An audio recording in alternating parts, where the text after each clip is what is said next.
much more than just Bob. It's Bob Holcomb. Bob has been a member. You were one of the founding members. Am I correct? I think so.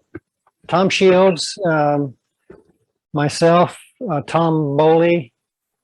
I'm sure I'm forgetting Randy. Yeah, Randy. Randy, yeah. Yeah, so you've been through ups and downs with the club and have been a faithful member and demonstrator. I always enjoy your demos, but what I enjoy as much as anything is seeing the work that he does. And Bob is, as you'll see, a very modest guy. He likes to be behind the scenes, not out there in the limelight. But if you've seen his work at any of the shows that he's been at, it's phenomenal. I've seen his everything from his salad bowls to his pieces of fine art that he's exhibited. Now, Bob, just be calm, be tactful with me here. He's done some really good wood turning. Let's put it that way. And I'm excited this morning to see what he has to share with us about bowl turning. Whenever I'm turning a bowl, I'm thinking of, well, let's see, which tool would be best for this or that. But I've watched Bob's interaction with those tools, and he just intuitively knows how to tackle some of those curves that give others fits. And so, Bob, this morning we're anxious to see what you have to share with us. One question, I guess, before we get into this, fielding questions, do you want to have those done verbally or through the chat box, or any preference on your part? Yeah, just shout out is fine. Speak Okay. loud because I can't hear very well, but I'll try to answer while I'm working. Okay, super. Yeah, and we will try to interject those at appropriate times. We look forward to what you have to share with us. So without further ado, Bob, welcome to our program, and go for it. Thanks, David. I have to say that this is going to be my first time using Ray's beautiful Stratos lathe here. This is, if you guys get a chance to see come to Ray's and see some German precision equipment, this is it. It's pretty nice. I'll have to see if I can start squirreling away some money and beg my wife to buy one.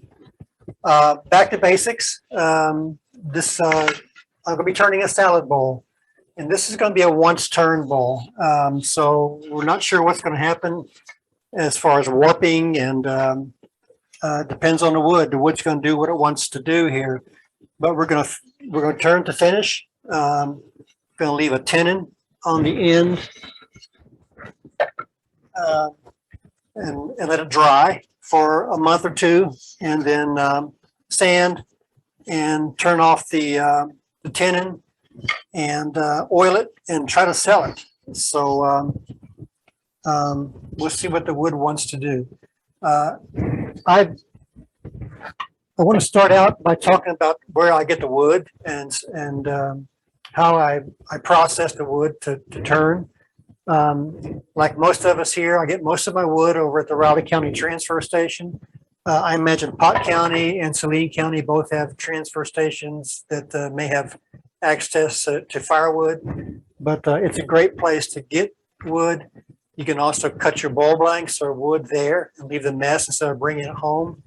The problem is it's a hit and miss kind of thing. I get lucky sometimes and get some nice ash. Ash is my favorite wood to turn for green wood turning, because I can recognize in advance what it might be doing. But I will get a bowl. I'll be working from a log that this is part of a log, a 6-foot log of ash that we got. It's about 13 inches. I think it's from a limb, because the pith is off center, and as you go further in the log, the pith gets lower. So I think that's some of that stress from a limb hanging on a tree. Ideally, I want the trunk of a tree to work with. This is 13 inches. I'd rather have something 17 inches or more, because the first thing I'm going to do when I process it, let me turn it sideways, is as I I saw with a chainsaw down to get the blanks. These are the 2 blanks I'll be using. I want to get rid of as much pith as I can because that's where it's going to crack. That's where the cracking starts. I cut this off that log yesterday, and it's thin, so it dries faster. But I think you might be able to see some of the cracks radiating from the pith already. That's just less than 24 hours.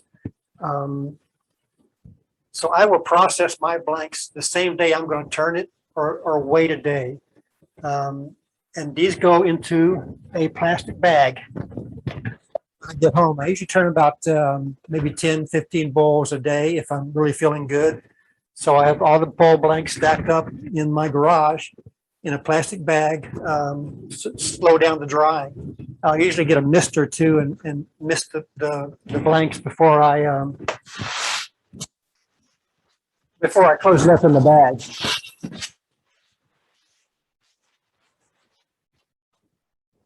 I used to use my bandsaw to finish off by cutting round the blank. It's really wonderful.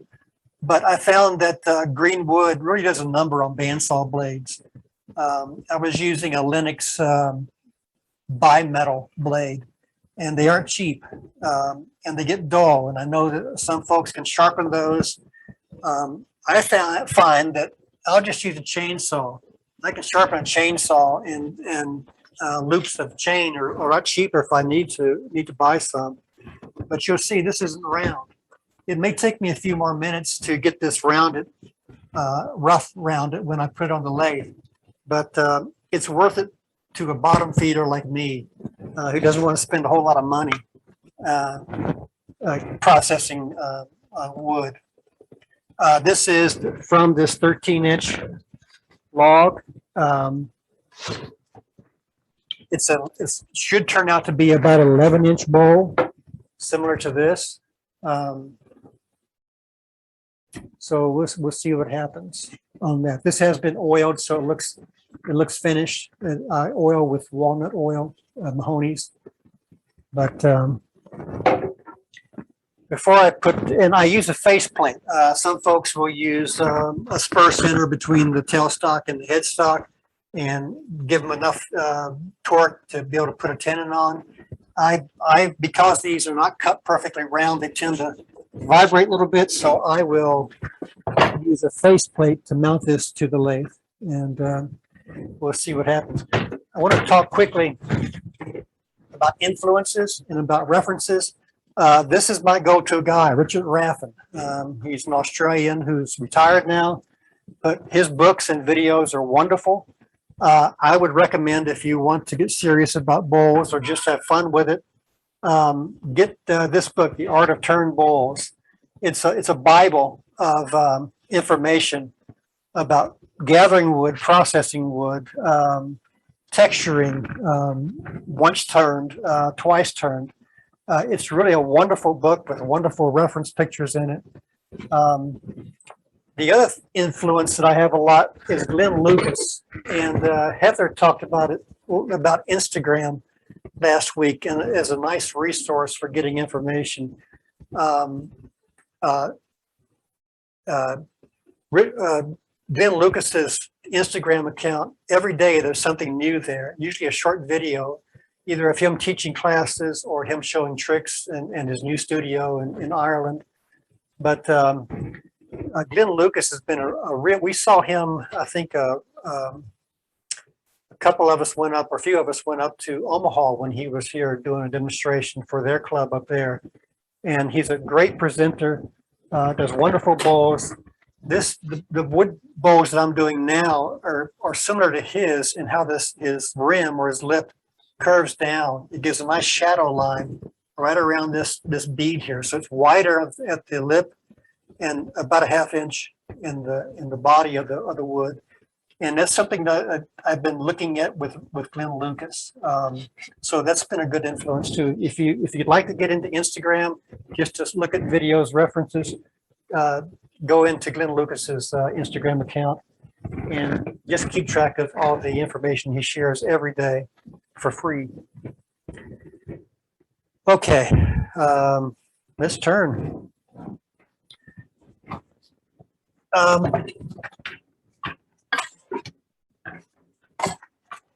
These are templates that I have that different sizes, 10.5 inches, 11 inches. I have templates to cut my blanks from 5 inches up to 20 inches.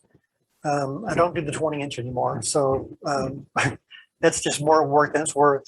This is going to be an 11-inch bolt, and you can see here with a chainsaw when I cut. That's the blank I use right here. So we've got some rough edges here, but that's easily turned off. So what I'm going to do is put a little hole, a little dimple right here where this hole is. It's the center of the bowl, and I'm going to mount my faceplate.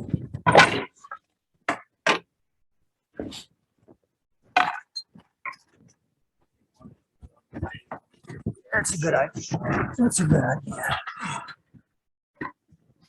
We're lucky we have Ray. Ray is awesome. Okay, well, another thing to decide too is if you don't have bark around your bowl that you have to worry about when you cut the blank, because this is only a 13-inch bowl, to get more bowl out of my blank, and I'm gonna right, yeah. To get more bowl out of my blank, I'm using the shape of the log itself. So this is the curve of the bowl coming in. That kind of restricts me on what side I can use. If I have this as the bottom of the bowl, then that has to be, I have to have the bowl shaped like this to get this nice heartwood kind of figure inside the bottom of the bowl. To me, that's the prettiest part. It also forces me to do a smaller bowl. Of course, the Tenon would be down here. So to get more out of my blank, I'm using the bark side as the outside of the bowl. And that kind of restricts me because now this nice pattern up here is going to be at the top of the bowl, which is okay. And I do a lot of that kind of thing, but it's also really nice to have that nice wood, heartwood texture inside the bowl. I think you can see some of it here, this texture. I wish it was kind of centered, but it works out for me. So what side do I want? I really think it matters right now. And because this has a booger right here, I don't want that in my bowl. So I'm going to go ahead and make this the bottom of the bowl because this will be turned off as the curve on the outside. So this will be the inside. And mount that. Just make a little dimple right there. That's the center of the bowl.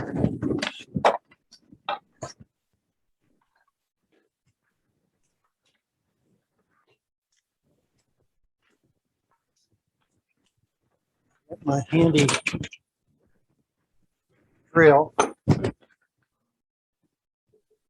That's centered. I used to use slotted screws or Allen or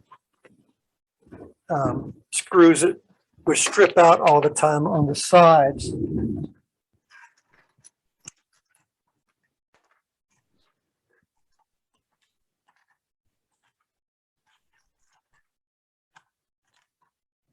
But I have switched to hex head screws. They drive in easy and come out easy.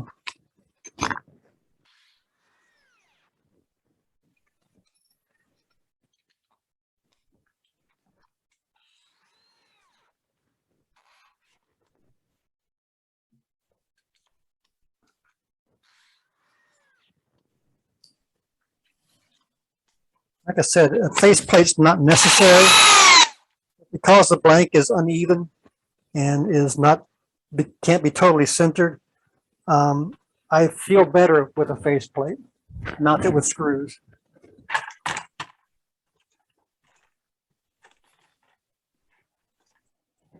4 is probably all I need, but just to be on the safe side, I'm going to add 2 more.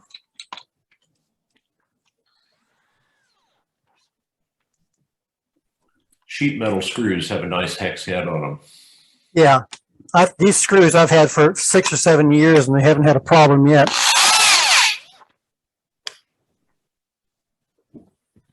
All right. And when you come to Ray's house, you can see that he's got a lifting mechanism, this kind of garage thing that's got chains and pulleys. And he could do a blank, probably the size of an elephant here.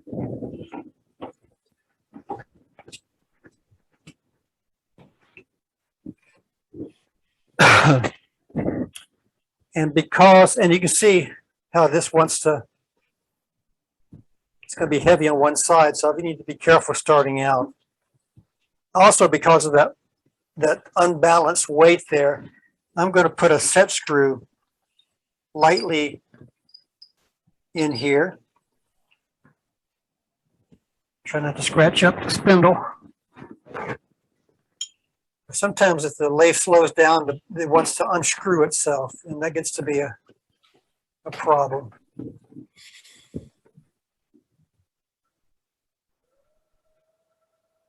There's a wobble in here, so I'm going to have to start out until I get it centered. If I would just buy new bandsaw blades, I'd be okay with that, but remember, I'm a bottom feeder. Okay. I am not, because this is about 11 inches, I'm not going to be using the tail stop. That's going to be giving me a flexibility of bringing my bowl gouge out further. Anyway, I think that's, yeah, it's going to be fine.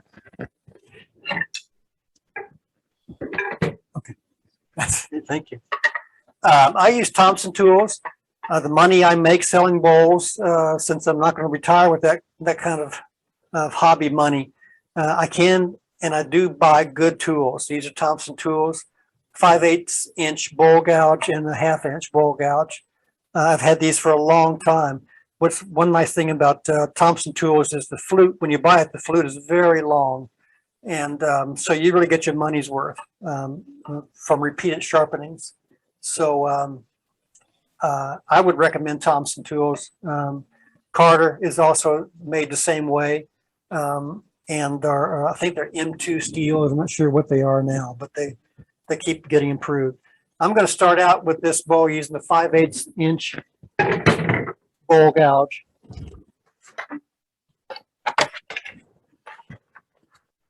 And safety first. And I just want to try and knock off these corners out here and get this thing even.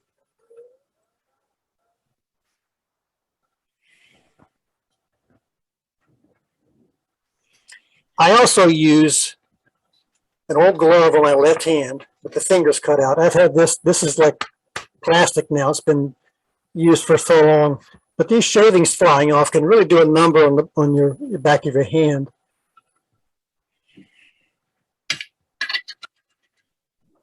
I'm going to lower that a little bit.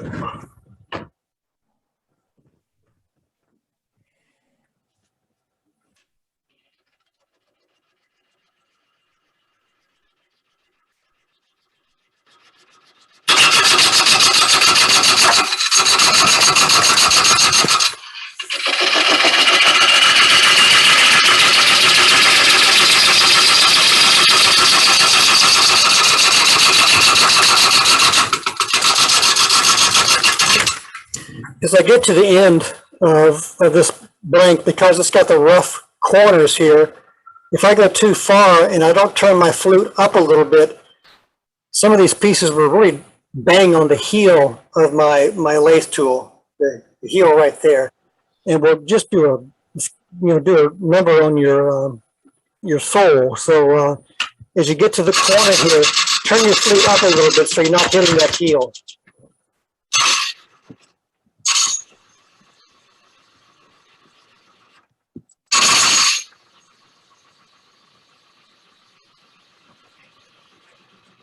Turn on the outside. Make sure you're not going in straight. Have the flute turned up.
Okay, that is now centered.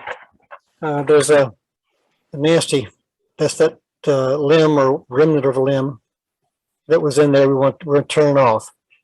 Okay, let's make a tenon and start to shape the outside.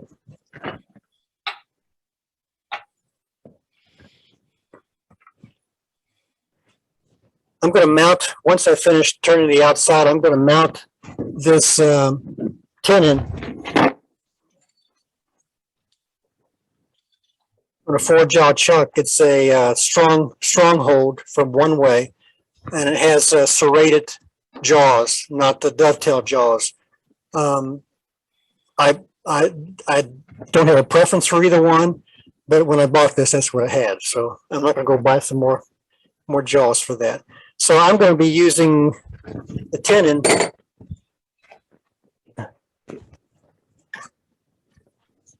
that will be about this size, about 2.5 inches. If you read the Raffin book in general, you know, as far as putting a foot or a bottom on a bowl, you want to use that 1 to 3 kind of what is that called? Golden something or another. But the foot shouldn't be so large that it overwhelms the bowl. So if this is 11-inch bowl, this is probably a 2-inch tenon by the time I'm done. Let's see. I've made this a while back. I think Tom Bowley was saying that he uses these. I kind of guess at it now. So I've been doing so many bowls that it may not be this size, but it'll be okay.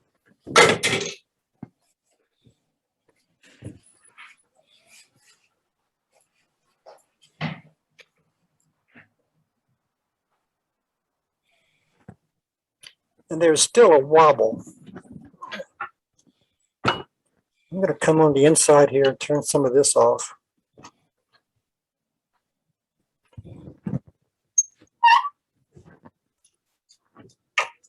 Before I turn that tenon.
Okay, it'll work its way out. That could be that little remnant of a limb in there.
I'm going to be using a 1/2 inch gouge now. The 5/8 is great for hogging out wood. I'm at a point now where I'd like to have a little more control.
Now, what I understand is when you're turning, you're supposed to turn downhill from the grain.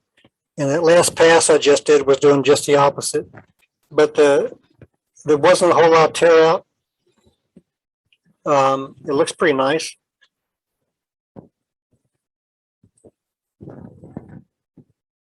My tenon is a little bit large. I think I'm going to make that a tad smaller.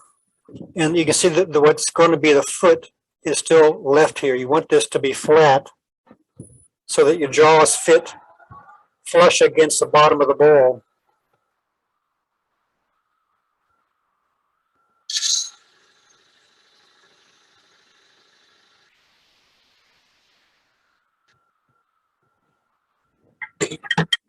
Stay flat, I use my parting tool just to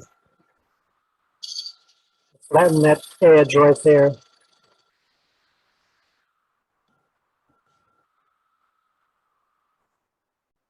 Now I can come back with the bowl gouge and keep trying to smooth this out to where it's a nice curve. And if you read the Raffin book, you'll see that he really likes it when where the bottom of where the foot is, he likes to have the angle of the bowl come out from there. So when it's sitting on a table, there's a lift to it. It's just a little bit of shadow below the bowl, so as if it's not hovering, but that it's definitely off the bottom of the table. So I try to do that a little bit. To cheat, I use scrapers quite a bit. Some folks look down on scrapers, but I like them. This is also a Thompson tool scraper. It's nice, but I don't think I need to spend that much money next time. I think Hurricane tools are excellent for these tools too. Hurricane makes good tools.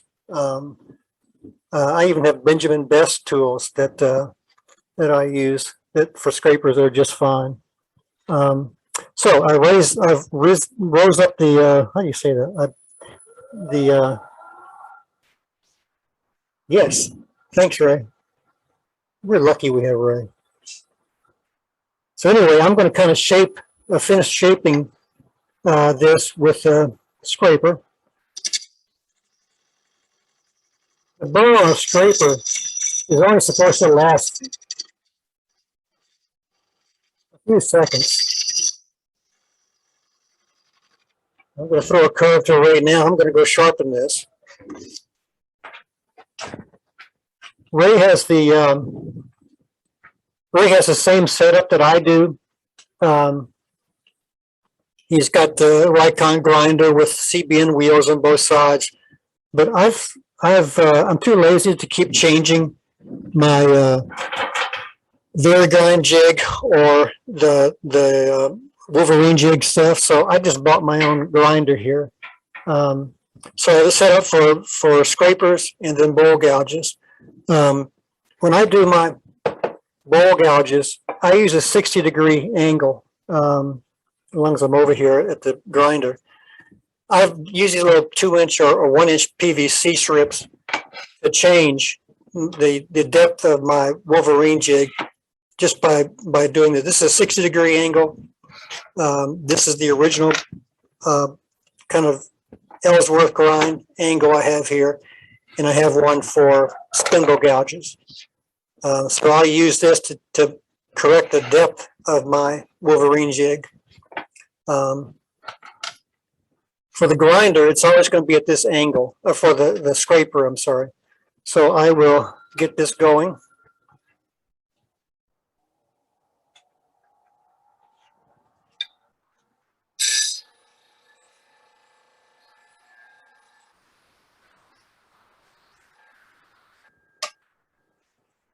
So with scrapers, I'll do this repeatedly. I'll do maybe 5 or 6 seconds on the bowl, and I'll go back and sharpen it again. At a certain point, the burr on this, on either the scraper or whatever, needs to be sanded down. Not sanded, but ground down flat. And I use a little diamond sharpener to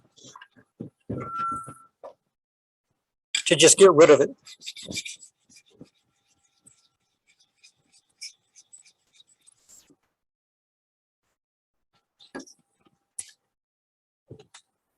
Did you see that, Ray? And didn't you just take a second ago, just put that burr back on with the grinder.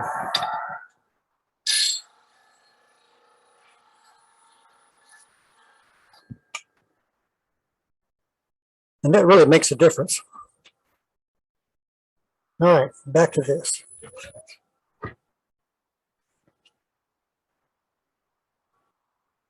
And with scrapers too, remember you're at a down angle, so you shouldn't be going in straight. And their shavings are really nice and fine.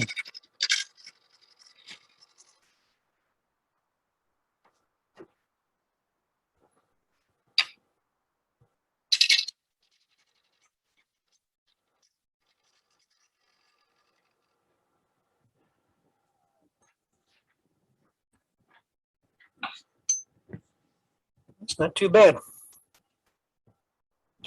There is some tear out here, and there will be over here too. This is the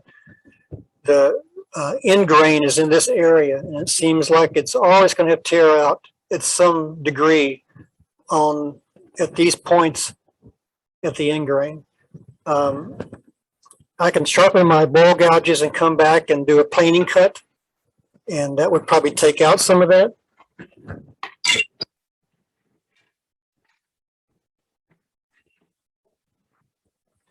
But I'm a real fan of sandpaper.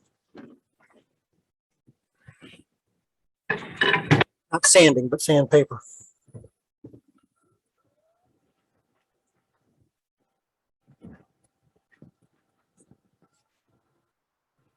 So my 5/8 inch bowl gouges have a little more of a wing that I've put in here. There we go. A little bit of a more of a wing than I do with my 1/2-inch bowl gouges. That way I can do some of the planing cut to do a finish. And you can see some of these shavings here, this really fine stuff that comes off of that cut. And usually that'll get rid of the tear out.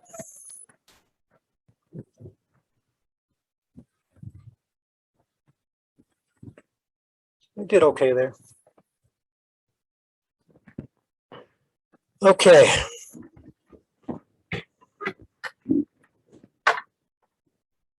I'm ready to mount this on the forward jaw chuck. And for you folks that don't have robust lathes with stainless steel beds, this is what happens when turning green wood, is that you start getting a buildup of slight blush of rust, some pitch. That builds up pretty fast, especially with older lathes like the one I have at home. The steel seems to rust much faster. So keeping a bottle or some Scotch-Brite or and some WD-40 and some Johnson's paste wax does a great job in getting rid of some of this buildup that happens when you do green wood. The other downside of green wood is that as I'm turning this bowl is losing water. You can see on my turning smock here, this is, 6 years of grunge coming off of wet wood. But you get used to it. The downside is that as I'm turning this wood is starting to warp already. This bowl, it's elongating from the end grain sides.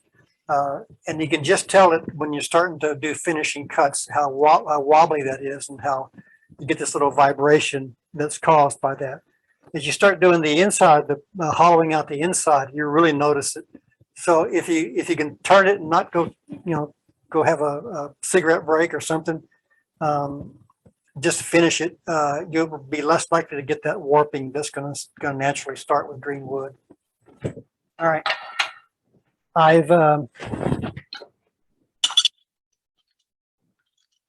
I usually mount my forward jaw chuck while this is still on the lathe. It just frees up another hand for me. So I will open this up. I want to make sure that the tenon that I turn is not setting on the bottom of the forward jaw chuck, just to keep it straight. And I'll twist this as I put this on, just to make sure that it's all lined up.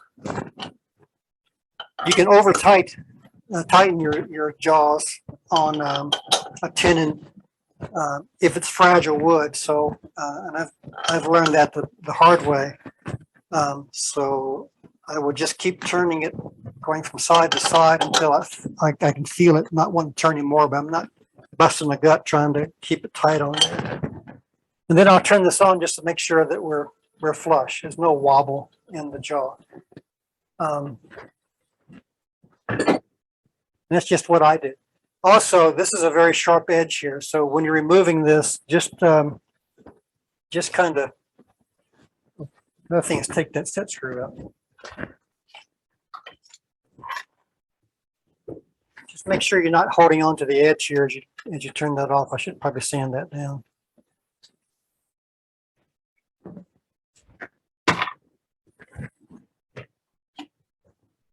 Great, does this lock the? Yeah.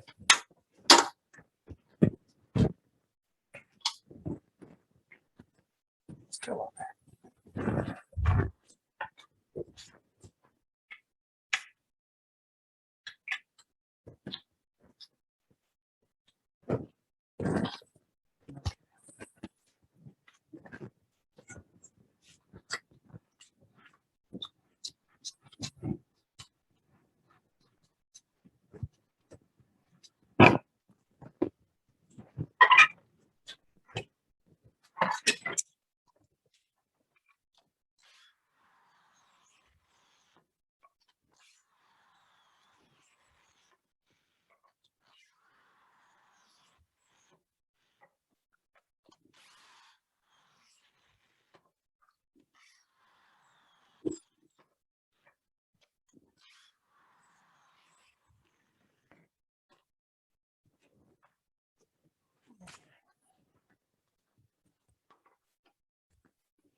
Bob, do you have a reason for using a faceplate instead of a woodroom screw? The screw, and it came with the one-way Talon and Stronghold chucks that I have. I've used them a couple of times, but I have to really strain to get those things off. They seem to set so deep. And I because of that, I feel more secure with a faceplate. It's just a preference. The screw is nice when I'm doing something smaller too, but I'll probably end up using a faceplate all the time. You see the stains on there. Isn't that terrible? My wife comes out and sees that, and when it's really wet and I'm already drenched, and she just rolls her eyes. She does that for everything. Okay.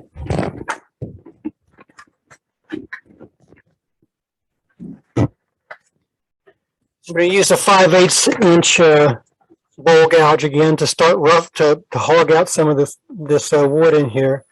I'm going to leave a chunk of wood. I'm not going to go all the way to the bottom in trying to hollow this out.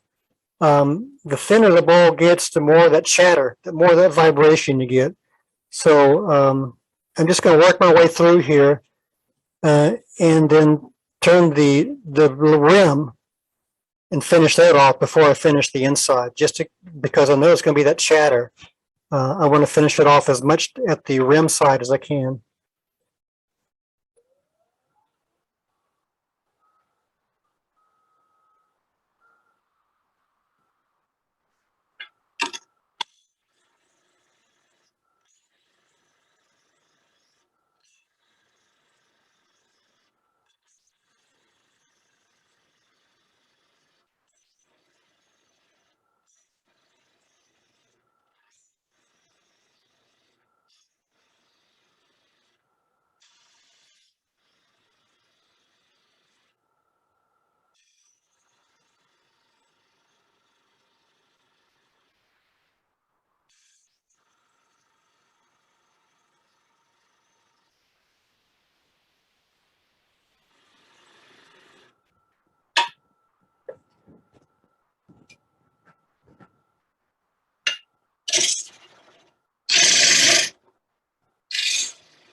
Got to sharpen this bowl gouge.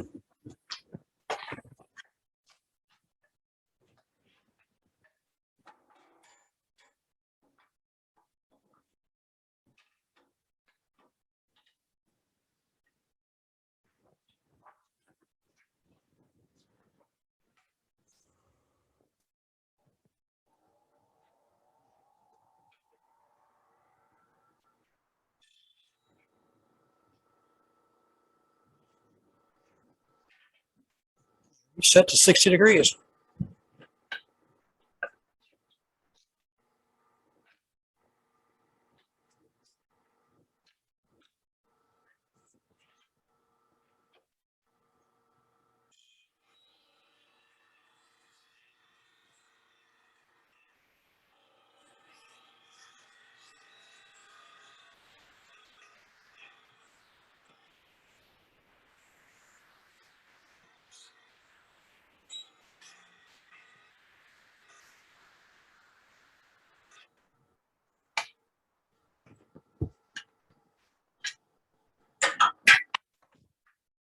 The larger bowl gouge, I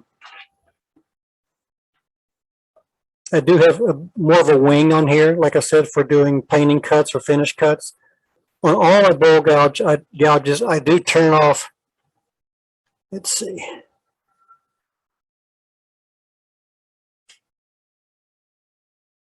There we go.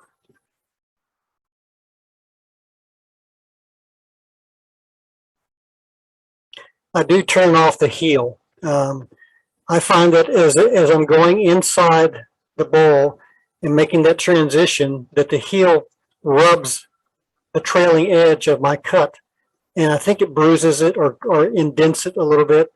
So I just turned that off just to keep it round. On some spindle gouges I turn it almost completely to the edge of the cutting edge. So that's what I do, and I sharpen it frequently. Using a CBN wheel doesn't take off a lot of metal. It more hones than anything else. So I'm not worried about just chewing up my the ball gouges to lose them. Just use a spindle gouge.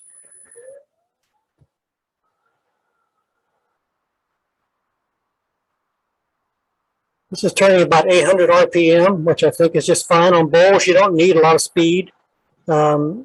It's not necessary.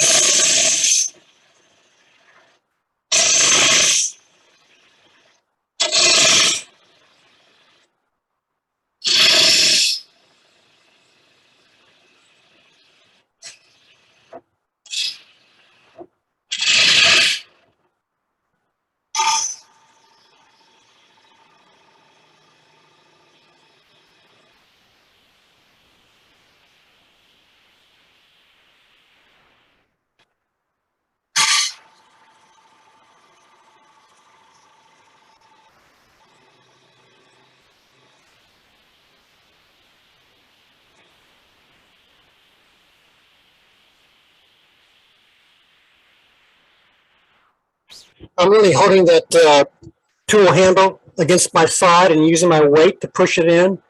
I think this may be what they call a push cut. I'm not sure what Stuart Batty talks about all the time, but I'm really don't need my left hand as much. It's the weight of the tool going in from my right hand.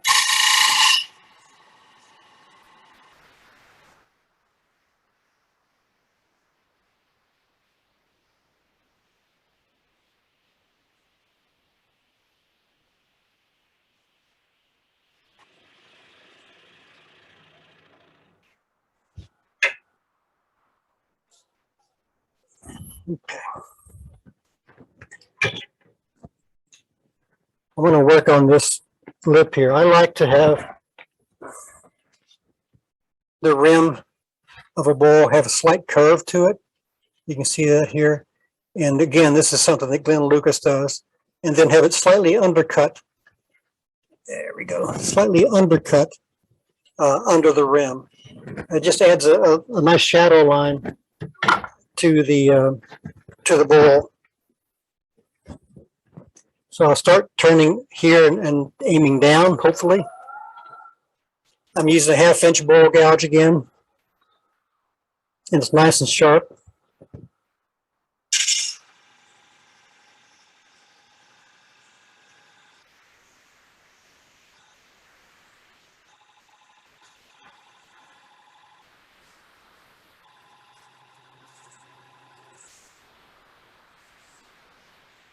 And the handle really is pressed against my side, so I'm letting that help me to add some weight to it. Turn a little more of this up.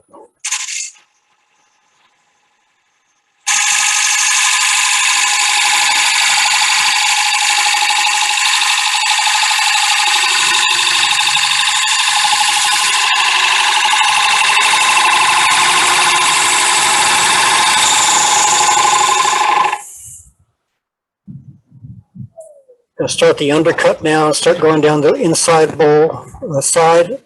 If you can keep your tool rest as close to the workpiece as possible, that really helps control your bowl gouge. I'm going to be starting this cut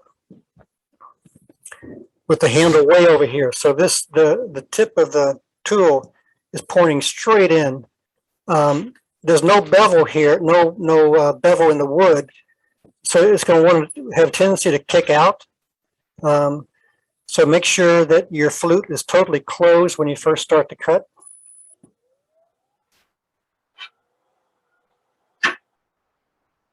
Then cross your fingers.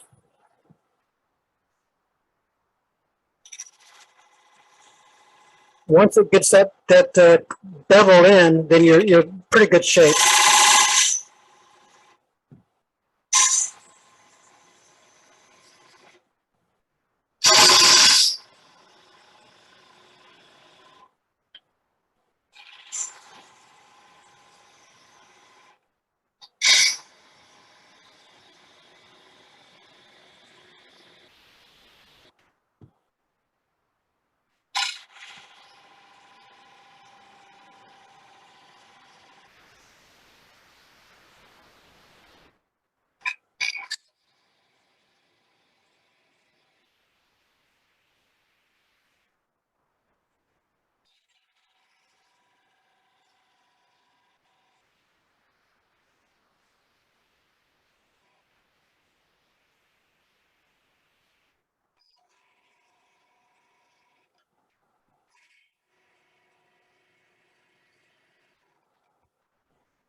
Now I've left this, like I said, a chunk of wood there. This helps keep that vibration from getting too bad. One of the problems with it is, like Tom talked about, is that transition at the from the rim of the side of the bowl to the bottom of the bowl to be smooth. Sometimes you lose the feel here. And again, these are very sharp. I'm going to turn that down a little bit here. I use double-sided calipers to start gauging where I am on this. We're about 3/4 of an inch at where it starts to turn down, and we're a good 1.5 inch depth here with this chunk of wood. So this is where I sometimes get too aggressive and I go too steep on this side. And like Tom talked about, you get that little boo-boo here in the side where it's more of an angle than a smooth transition. So it's just going to be a matter of slowly working my way down and checking with the calipers constantly to make sure I'm not overdoing it. I like to have bowls that are about 1/2 inch thick. And it's important as because this is green wood, once turned, and there's going to be a lot of shrinking, you want to control the cracking. And the best way to do that is to make sure that you're consistently thick for the whole bowl. If you have a heavy bottom, it's going to tend to crack in that area. If you have thin spots, those are where the cracks are going to be. So make sure that if possible, make it the same thickness all the way around. Even if you're doing twice turn bowls, you want the roughed out bowl to be the same thickness all the way through. And that helps control some of the cracking.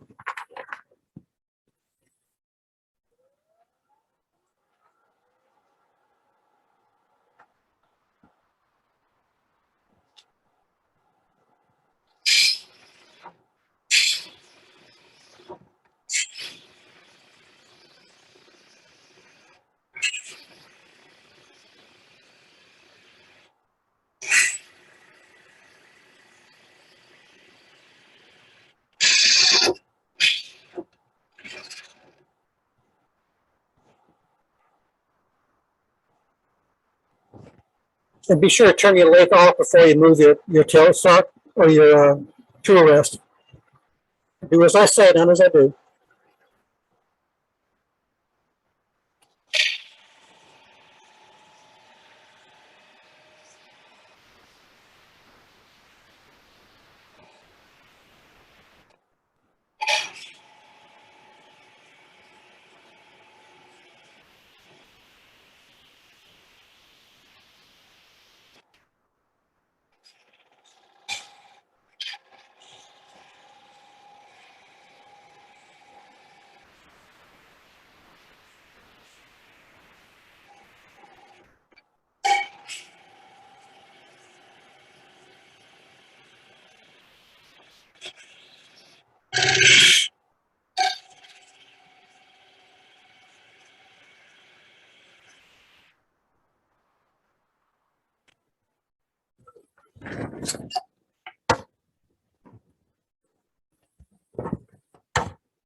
About right here is where I want the thickness. You can see it's about 1/2 inch up here.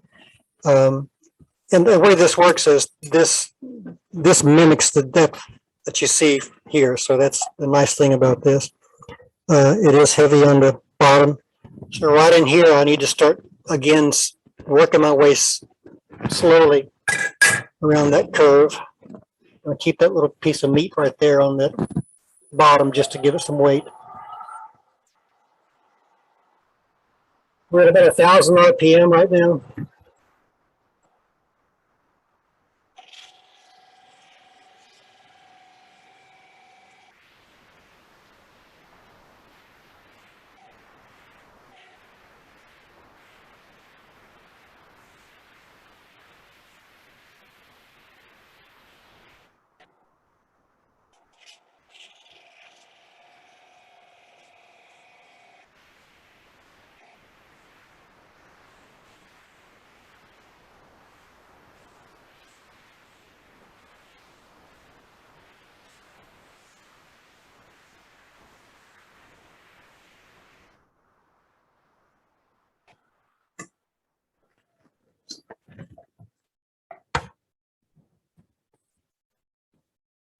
got a little thin right in there. So I'm going to try to feather that out.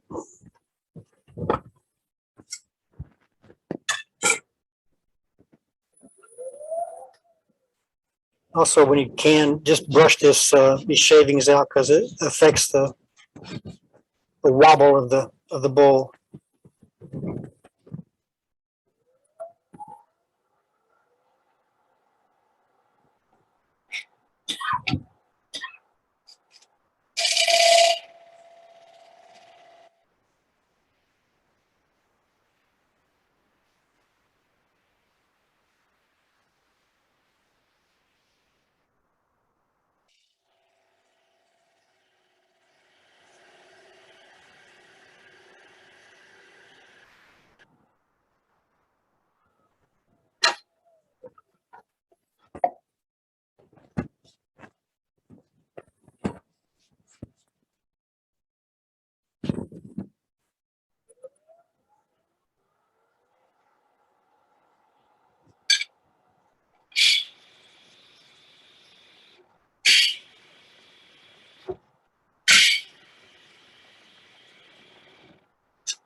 Okay, I could work on it some more just to feather that out.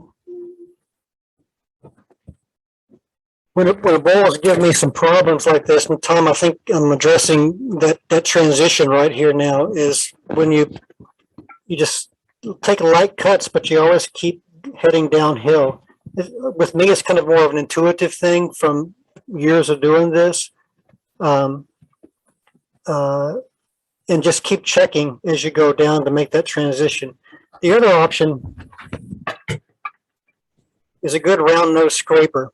And this also helps if you have a curved tool rest, because you want to get as close to that wood as possible to avoid vibration. And Ray has, yeah, let's try that. Ray has a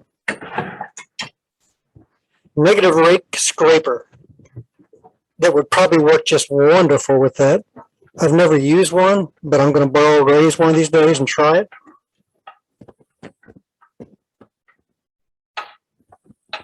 The nice thing about a negative rake scraper, also a nice thing about a negative rake scraper, is you don't have to be tilting the tool down into the cut. It can go straight in. Is that right? And I've got a The bevel on the top is already sloped like right. yeah. Since I'm definitely afraid of skews, I've got about 5 skews that I could probably turn into negative rake scrapers. Okay, it's still a little high. All right.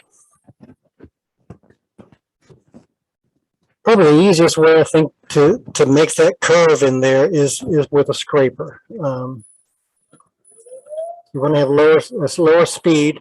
The thicker on a regular scraper, the thicker it is, the better control you have and less vibration. But you could keep working down.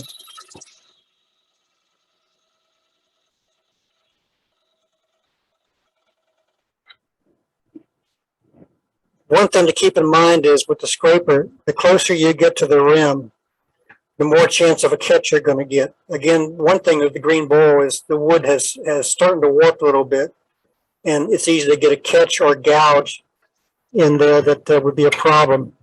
So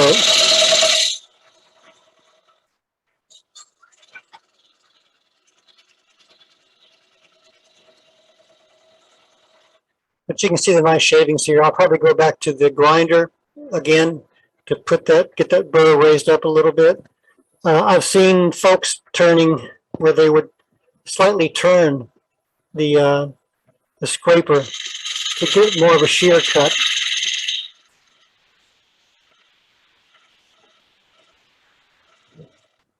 I find that is hard to control because of the chatter there. And this is Ray's negative rake scraper. Oh, that's beautiful. You want to compare the Are we in the two? picture there? Put it back up. Okay. I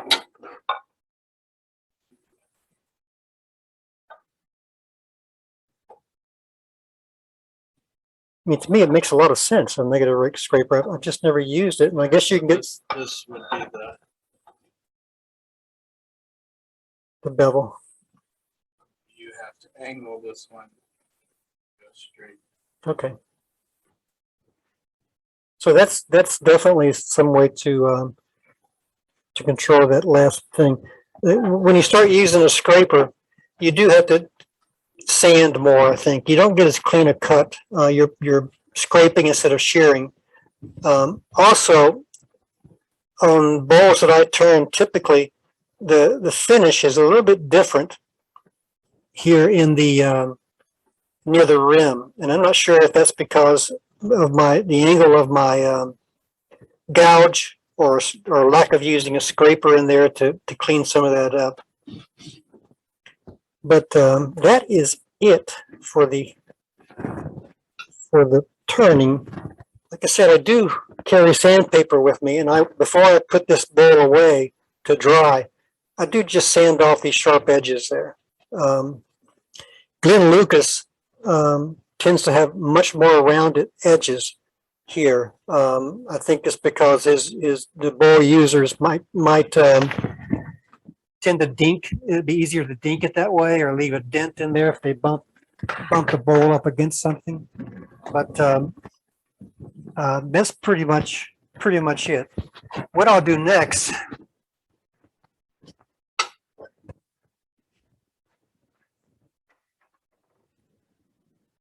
Like I said, when I turn bowls, I'll do 10, maybe 15 in a day. I have to really get my mind into the game to be able to sit all day long and keep turning these things over and over again.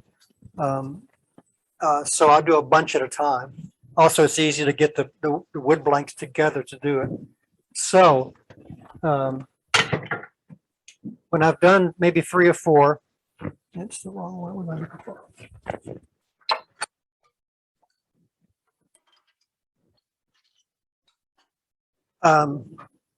I'll take it off. I will put them in a paper bag, usually 3 or 4, depending on the size of the bowl. I'll put them in the bag, put a clothespin on it, and bring it downstairs to my basement. I have a room that's got a concrete floor. I just put it in there. I don't want to stop the drying. I want to slow it down. Some people talk about putting wood shavings in the bag to help with that. That slows it down too much. Plus, it gets moldy sometimes. The bowl, the bowl is really wet. They'll start to mold faster. The mold isn't a problem, but it's just discolors sometimes. So I'll put this in the basement for about a month and a half. Then I'll start opening the bag slowly and let it sit down for a few more weeks. After a couple of months, 3 or 4 months, depending on how wet it is, I'll take them out of the bag and let them stay in the basement for another few months. But again, you want to slow down the drying. You don't want to stop it. And in a basement, there's no wind blowing. The air conditioner isn't blowing down there. It's safely in the bag. But that controls the drying. It's going to dry it faster up here on the rim. But the bag slows it down enough to where it's an even drying. Without having the pith in here, it's less likely to have cracks coming radially out of the rim. So once everything's done, I still got sanding to do. I've left the tenon on there because I will mount this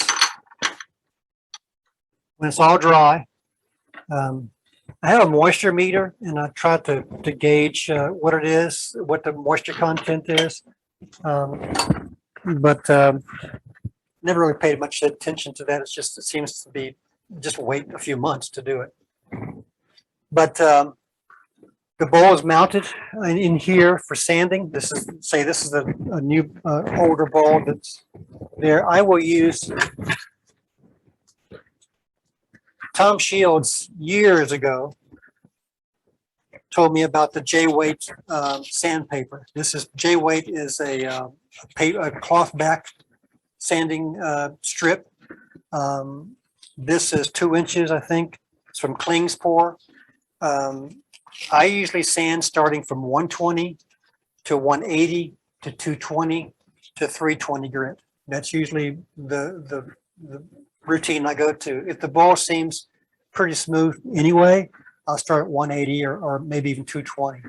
But I'll go for these weights. I'll tear off a piece of that, and as the ball is turning slowly, I'll just press up against that.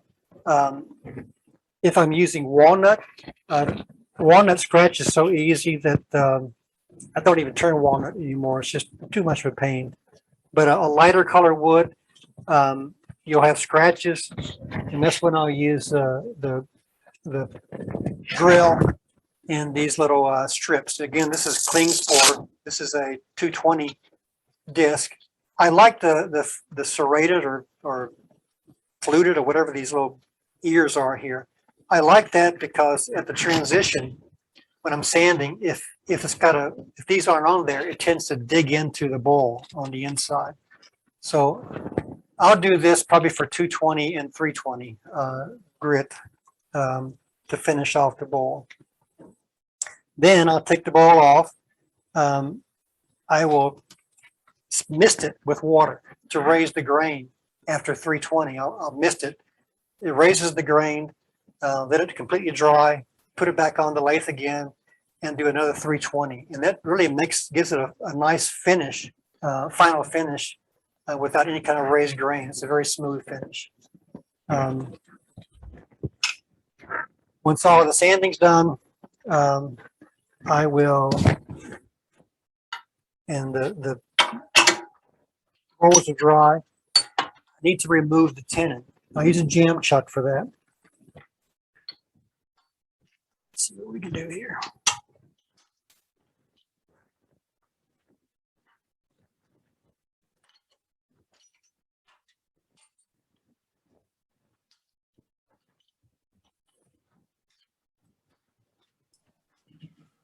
Bob, does your tenon warp enough you have trouble rechucking it there after it's dry?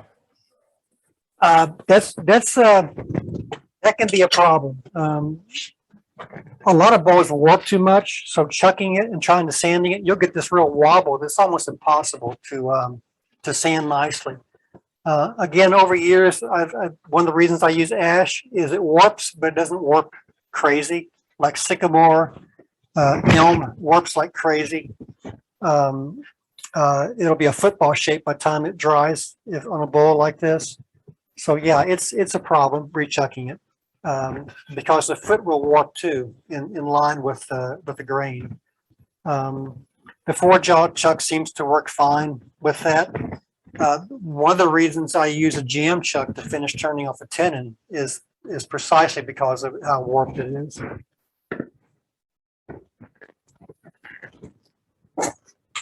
This is my handy dandy jam truck.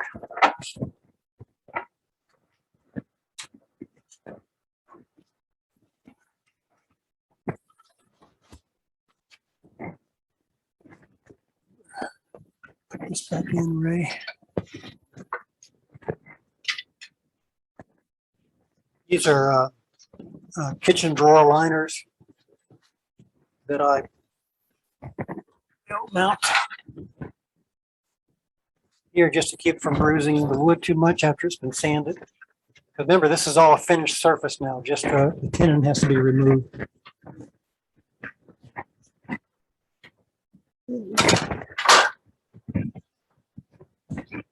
And when I turn the tenon, usually there's a little bit of a, right at the very center is a little nub that's left. This, for some reason, is not there anymore. But I'll put this up here.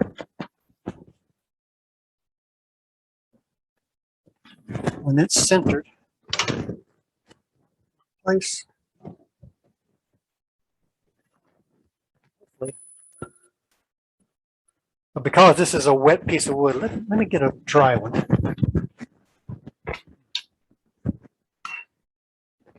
I'll show you how warped things get.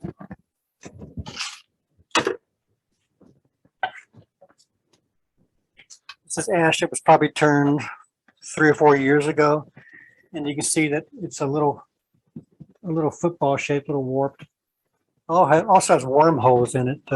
This is from a firewood pile, and firewood borers got into this ash and really did a number to it. I thought it was kind of cool to have the wormholes and everything in there, kind of gave it a good texture. Nobody wants to buy it. That's not good.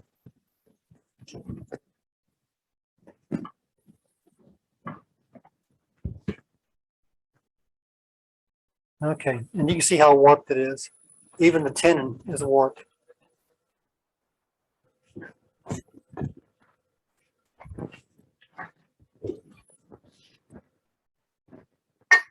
So I got to turn that off. We've got the jam chuck in there. Put that right in the middle. Make sure it's not banging against something.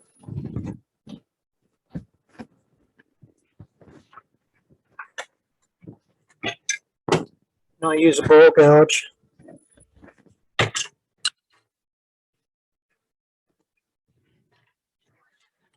My sharper.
Okay.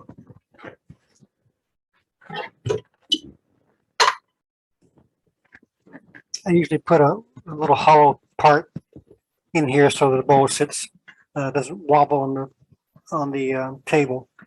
This little nub will stay here. I'll get a chisel after I take it off. There's usually some sanding on this area here too, because I wasn't able to reach it with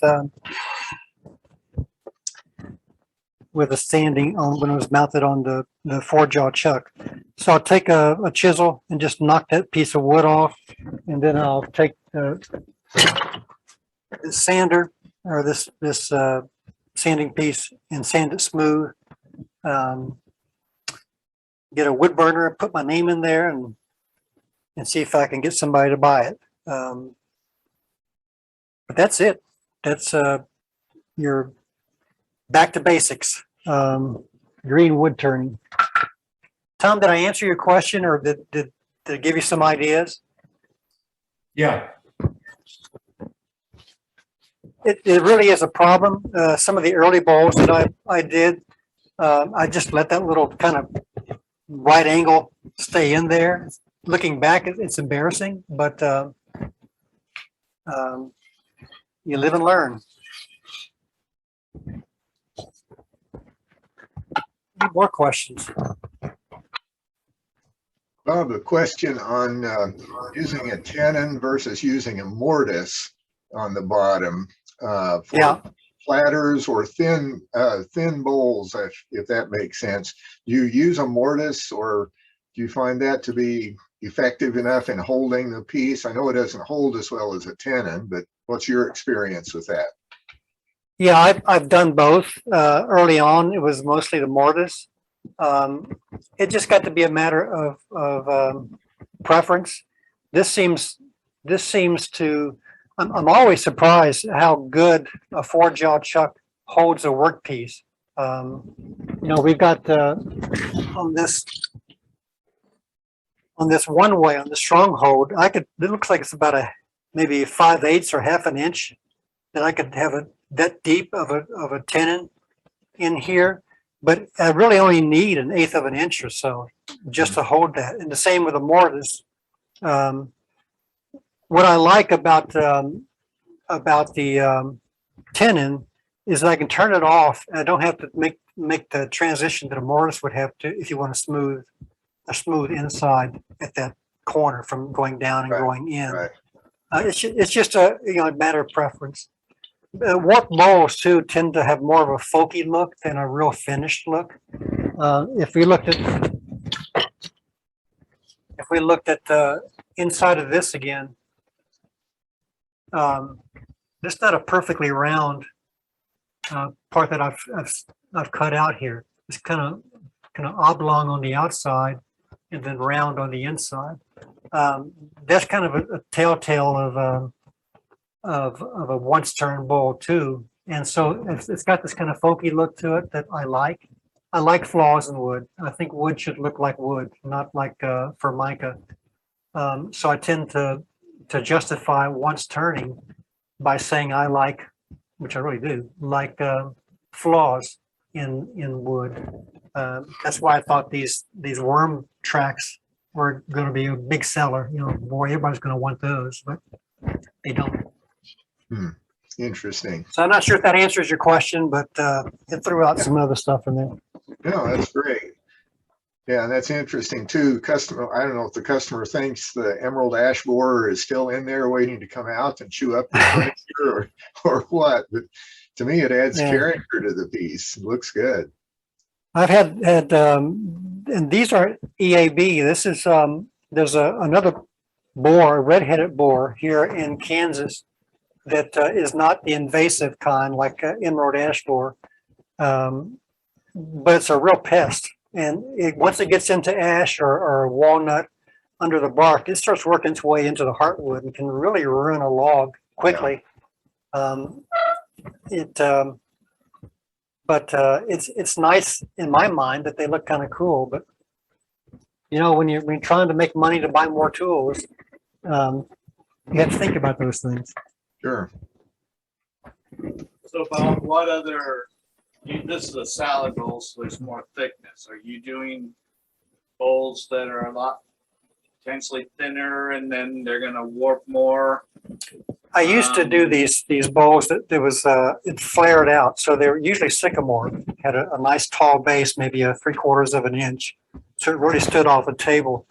And they were rough turned. I mean, really quickly, they're maybe 1/4 inch, 1/8 inch thick. But those things can really warp. I think when Tom does his cowboy hats, that he depends on the flexibility of a wood to warp like that he can control with those rubber bands or jigs. Those flared bowls were always kind of fun because they were large and rough, but I haven't done that in a while. So did you find that your customers, they prefer trueness or the uniqueness of the wood drying and just giving you the shape it's going to give you? I've been finding that younger folks, college students that come to Pumpkin Patch or Buttons and Bows, they like flaws. They like character in wood. They want to see maybe not much warping, but maybe a knot or some kind of flaw in the wood. They like that. The older customers typically give bowls as gifts to graduates in college or high school or wedding presents, and they want something a little more finished, but they don't mind the warp. One of my best customers for a long time running was Ned Gatewood's wife, Barbara. And every pumpkin patch for like 3 or 4 years in a row, she'd come and she'd buy 2 or 3 bowls. And that pissed off Ned so much that he learned how to turn and joined the club. So now she doesn't buy anything that I do because Ned makes them. But Ned makes good stuff, and he makes those little boxes that are just gorgeous. But there are a few regular customers that come back, even during the pandemic. They'll call and say, I got a graduation coming. Do you have something like bur oak that has nice character to it? Or do you have honey locust, which is a nice character? So they're looking for that kind of wood, something with that's interesting. There's a lot of silver maple with all these storms going on right now. The dump is just full of silver maple, and it's a nice softer wood to turn, but it doesn't have a whole lot of character, not a lot of grain. And same with cottonwood. There's a lot of red oak out there now. Red oak does not work well with bowls because it's ring porous. I thought I was doing some cool bowls out of red oak, finished them, even oiled them, got to that point, and I read somewhere that they leak like a colander. So I poured a cup of water in my finished bowl, and it all ran out the side there. So my advice for salad bowls is not to use red oak, no matter how pretty it looks. White oak, bur oak, wonderful stuff. Bob, Any you more men- questions? Yeah, I Bob, got it. Oh, you mentioned finishing. You use walnut oil. Do customers tend to go for the oil type finish versus the what I'd call shiny polyurethane or that kind of what I call plastic finish? I think people that come to see me are looking for a certain thing, but there are other wood turners. When I started selling it at Buttons and Bow at Pumpkin Patch 10, 11 years ago, I was the only wood turner there. But starting in 2016, there started to be a whole lot of wood turners. It kind of corresponded with the Flint Hills wood turners. Each of us have our own kind of thing that I think that customers are after. So it's, people come to me because they want to buy things that look like what I do. There's some really gorgeous stuff that has a shine to it, and it's perfectly round, and it's just beautiful. But I need instant gratification of being once turned. Okay. Oh, before That'd be interesting. Go ahead. Oh, I'm sorry, Bob. I was going to interject before I forgot. Our library, our club library, does have at least one of Richard Raffin's books, and I believe the DVD. I'll have to check with Joe on that.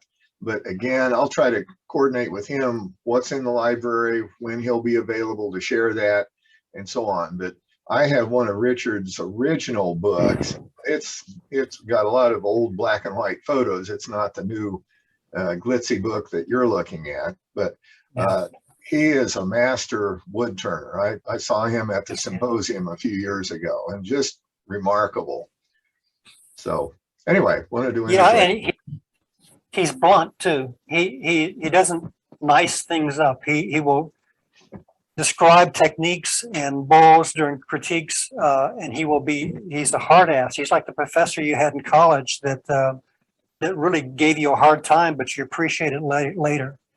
And this book is really quite nice in the details that he suggests and why he says why he doesn't like certain things about form, texture, usability. He says he started out with making little scoops. He was apprenticed in England to someone. I'm not sure the whole story, but these little coffee scoops or little sugar scoops that he made. He said he's made 40,000 of those things. And I'm not sure if I can believe that, because I've made a few and you can't do 40,000 in a lifetime. And apparently he's done it, forever. I'm not saying he's a liar. I'm just saying that, he might exaggerate like my grandpa did. Bob, what's the name of that book again? The Art of Turned Bowls. Thank you. I just had one quick comment. When I'm doing a bowl like this and you have it on your faceplate or whatever, make your tenon, if I remember to, I run the tailstock up and run it in there to create a divot so that after all is said and done, you come back on your jam chuck, you've got that place marked for your tailstock. That's a big deal too. Sometimes if I don't have some kind of mark there or some little center, it takes 3 or 4 times to try to get that bowl as centered as you can. And with that little dimple there, it's immediate. You know right where it is. That's a good tip. Also, if you were trying to say turn off that little nub at the end with by holding it in a vacuum chuck, if you've got that tailstock divot there marked, it's much easier to center that up on a vacuum chuck. Otherwise, you're thumping it with your mallet trying to get it moving, and it's very difficult. That's the downside of once turned and the warping is you can't use a vacuum chuck typically. And it would be so nice if you could use it on a bowl like this to finish off the bottom. Hey, Bob, I have 2 newbie questions. The first is the Mahoney's walnut oil. Is that a hardening oil or not? No, it's not the same kind of oil, walnut oil you use to cook with. It's been apparently boiled and de whatever. And apparently it does have a shelf life. It's Heather, it's more of a cosmetic thing than anything else. It's not like tongue oil who goes into the pores and hardens or catalyzes. Okay. It's a cosmetic thing just to bring out some grain. Okay. Yeah, I just bought some and I wasn't sure what the difference was. Yeah, let it sit for a while. It's gonna until when you put it on the bowl, let it sit, and it's gonna after a while, after it's done all soaked in, it's gonna want to come back out a little bit, and you'll see little beads all over. So keep wiping it down for a couple of days when you go out there and see little beads of oil there. UV light does quicken its drying, or it's catalyzing, or whatever it does in there. So if you can get some sunlight on it, not direct sunlight, but some ambient light on there, it'll dry faster. And it's going to be a couple of weeks before the bowl is not oily to the touch. I've tried tongue oil, and which takes forever, and it got real sticky and everything. And supposedly 100% pure tongue oil, but Mahoney's or Doc's oil or Odie's. I've heard Odie's is supposed to be good. Yeah. That those are all just, to me, just cosmetic. Okay, cool. And the second question was about your jam chuck. I was curious if you could just show me how it was constructed. I haven't used one yet or made one yet, so I just complete newbie. Jam chuck doesn't have to have any design to it. It doesn't. Okay. It just needs to fit snugly into the bottom whatever workpiece you have. It just needs to sit in there firmly. I turn small bowls, and I just have a piece of wood that basically like a 4x4 that I've rounded off the edge. It doesn't have to. This is something I made and then repurposed into a jam chuck. Ray's got some good ones here. Just to fit any kind of size. It looks like he puts them in his 4-jaw chuck. I keep mine mounted all the time just because the wood warps. But it really is just a chunk of wood that you can push the tailstock into the bowl without damaging it. So don't worry about design or anything unless you want to show it off. But I think rubber duckies are also is something you can buy. It's called rubber duckies, and it's they're pretty nice. I think Randy has a bunch of them. Randy Zelinka in our club. But don't worry about design. Just chuck up a piece of wood, and just so you can press it up snugly to your workpiece. Would you prefer using a jam chuck even in a situation where you might have either cold jaws or a Longsword chuck? Yeah, I need to. The cold jaws or the Longworth, you can adjust each of the pieces in there, but I find the jam chuck is faster than trying to reset everything to on a cold jaw. Ray's got some up here, and I see there's like 8 little fingers that will hold the piece, but they have to be adjusted separately. So this is faster for me. I'm not trying to invent work of art. I'm just trying to sand the bowl or turn off the bottom. So I'm not really worried about some flaws in the wood. Thanks, Bob. You're welcome. Well, any other? Does she have a question too? Nope, she just always likes to interrupt, that's all. Enjoy it right now. Teenagers and they interrupt, that's going to be a real problem.